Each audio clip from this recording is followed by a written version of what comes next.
this particular stress that we need to understand in health is oxidative stress.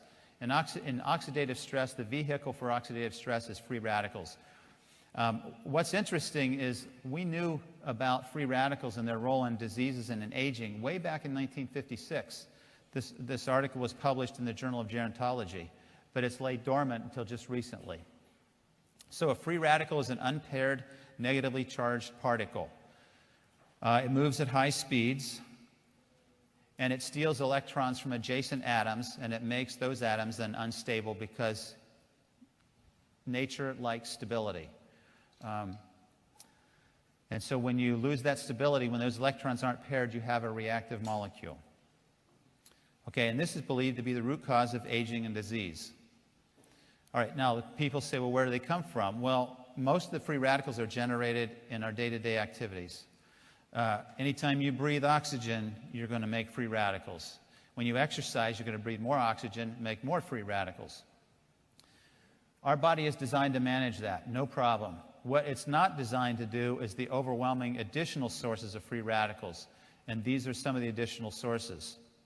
What antioxidants do is they donate an extra electron. They have an additional electron that they can donate to stop or to neutralize the propagation of free radical reactions. And that's what this slide is depicting. When you have excessive free radical destruction, it affects various tissues. It will attack proteins, it will attack nucleic acids, it will attack lipids or fats. When it attacks the collagen, which is a protein that's a very strong protein, it will cause the skin to age prematurely.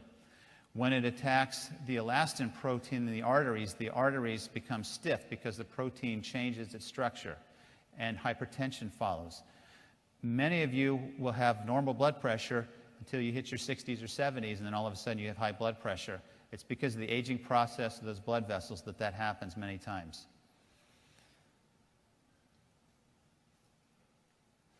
When you damage the lining of the arteries and you lay down atherosclerotic plaque, and it becomes oxidized through oxygen and hydrogen peroxide, you develop atherosclerotic plaque, hardening of the arteries.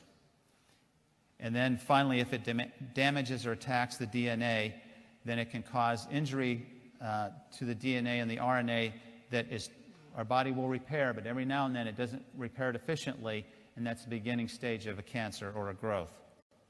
So, as I said, nature, or in my belief system, this was God, already provided a way to protect us against the typical free radicals that we would be exposed to throughout our lifetime. And that protection comes from the foods we eat. A plant-based diet, which is Dr. Shinya's diet, is the diet that we should all strive to follow. Make that 85% of what you eat at a minimum. We really need to get back to fruits and vegetables, nuts and grains and whole seeds, and we need to eat them in the raw form as much as we possibly can. And if any of you have heard Chan Stratton or Wade Lightheart talk, you know that they really pound this message very strongly. This is just a nice slide that shows you the oxygen radical absorbance capacity of many of these foods. Okay, so if you look, you can see the numbers. These have very high antioxidant potential, and if you kind of group these together, you'll see that the berry family and the bean families are some of the most healthy foods that you can eat because they're rich in antioxidants. When you put these foods in a microwave, or when you heat them, you destroy, to varying degrees, the antioxidants that are there. The minerals and the vitamins remain, but you remove or you neutralize those antioxidants. So it's always best to eat these raw.